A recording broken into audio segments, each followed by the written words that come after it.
हातिम काले साए का अंत करके गांव वालों को सही सलामत उनके गांव पहुंचा देता है। फिर वहीं अगली रात हातिम अचानक से अपने भाई हुसैन के कमरे में आते हैं और उनसे ये बताते हैं कि पास ही में बंजारों का मेला लगा है, हमें मेला देखने के लिए जाना चाहिए। लेकिन हातिम का भाई हुसैन मेले में जाने से मना कर देता है। लेकिन हातिम के जिद के आगे हुसैन हातिम के साथ मेला जाने के लिए राजी हो जाता है। फिर हुसैन और हातिम दोनों उस मेले में जाते हैं जहां पर तरह तरह की चीजें बिक रही होती हैं। साथ ही वहां पर कुछ मदारी लोग अपना करतब दिखा रहे होते हैं। वहीं पर एक आदमी उसी मेले में एक अजीब प्रकार के प्राणी को पकड़ कर लाया था, जो देखने पर ना ही इंसान लगता था और ना ही जानवर। वहीं पर कुछ खुरापाती बच्चे उसे गुलाले से मारकर परेशान कर रहे थे। तभी वह अजीब सा दिखने वाला प्राणी गुस्से में आकर हाथ में लगे जंजीर को तोड़कर उन बच्चों पर हमला करने के लिए दौड़ता है। और वहीं पास ही मेले में हातिम भी घूम रहे थे।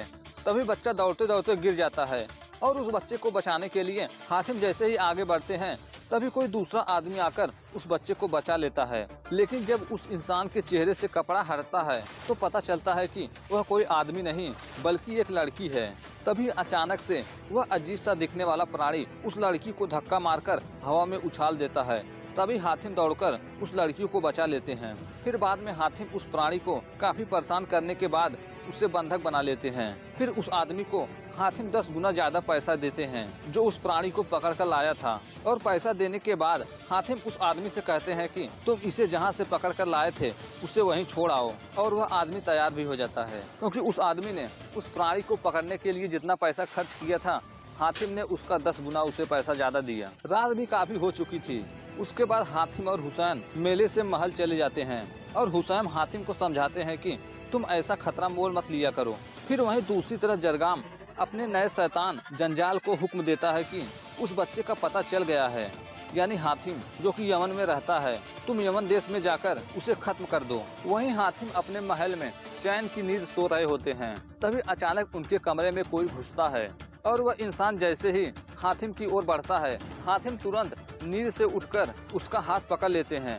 और उसी बीच हातिम और उस इंसान के बीच काफी समय तक लड़ाइयाँ चलती हैं। लेकिन हातिम को अभी तक नहीं पता चलता कि वह इंसान कौन है, क्योंकि उसके चेहरे पर कपड़ा बंधा था। तभी लड़ाई के बीच उस इंसान के चेहरे से कपड़ा हट जाता है। तभी हातिम देखता है कि वह कोई आदमी नहीं बल्कि एक लड़की है। तभी हातिम को याद आता है कि वह तो वही लड़की है जो उस मेले में उस लड़के को बचाई थी।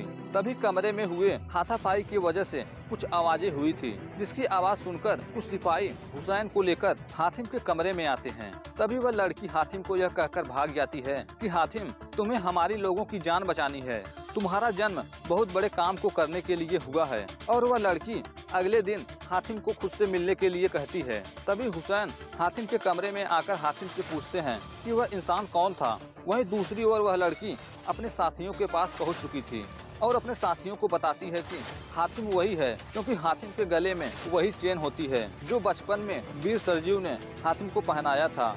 और तभी हातिम अपने भाई हुसैन को पूरी बात बताता है। और वहीं दूसरी ओर वह लड़की अपने साथियों से कहती है कि हातिम को कुछ भी पता नहीं है वह कौन है और कहां से आया है। तभी हुसैन हातिम को यह समझाते हैं कि तुम उस लड़की की बातों पर ध्यान मत दो, उस लड़की के इरादे सही नहीं है। हुसैन हातिम को सांत्वना देकर अपने कमरे में सोने के लिए चले जाते हैं। अगले सुबह ही यमन के बादशाह नुमान एक जश्न की तैयारी किए होते हैं, जहां पर सभी यमन वासी भी आए होते हैं। जहां बादशाह नुमान यह घोषणा करने वाले होते हैं कि शहजादे हुसैन जल्द ही यमन के बादशाह बनाए जाएंगे। उसी भीड़ के बीच वह लड़की और उनके साथी भी होते हैं। वहीं दूसरी तरफ शैतान जंजाल हातिम पर आक्रमण करने के लिए आ रहा होता है। तभी उस सभा में वह लड़की आती है जो कि काफी सैनिक उसे पकड़े हुए होते हैं। वह लड़की चिल्लाते हुए हातिम से कहती है कि हातिम वह आ रहा है और वह आपको खत्म कर देगा। और देखते ही देखते कुछ समय बाद आसमान में काला अंधेरा छा जाता है। अब देखते हैं पार्ट 4 में क्या होता है।